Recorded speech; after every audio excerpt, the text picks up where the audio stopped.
सावेडी भिस्तबाग महल येथे मनपाच्या वतीने गणेश विसर्जनासाठी 2 कृत्रिम कुंडाची निर्मिती।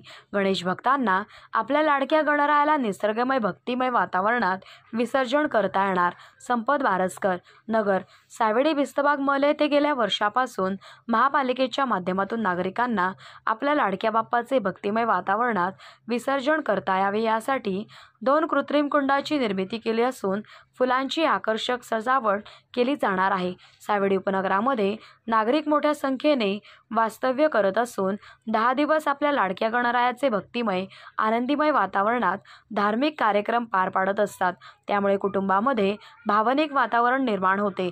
संपूर्ण कुटुंबाला एकत्रित श्री गणेशाचे विसर्जन करता येणार असल्याची माहिती राष्ट्रवादी काँग्रेस पक्षाचे शहर जिल्हाध्यक्ष संपत बारसकर यांनी दिली।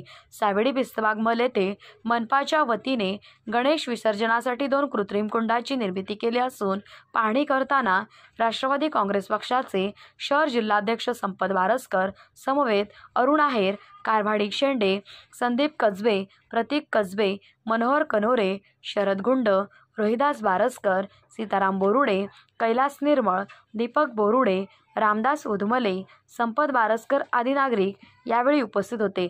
चौकट श्री गणेश उत्सव हा महाराष्ट्राच्या श्रद्धेचा विषय असून साडीतील नागरिकांना मोठ्या उत्साहात आपल्या लाडक्या गणरायाला निरोप देता यावा यासाठी माजी विरोधी पक्षनेते संपत बारसकर यांनी कृत्रिम कुंड तयार केले आहे। ऐतिहासिक भिस्तबाग महल परिसर हा निसर्गमय असल्यामुळे नागरिक मोठ्या उत्साहात आपल्या गणरायाला निरोप देतील असे मत हभप अरुण आहेर यांनी व्यक्त केले। तेच खबर महाराष्ट्र न्यूज, उपसंपादक अंतोन श्यामसुंदर गायकवाड।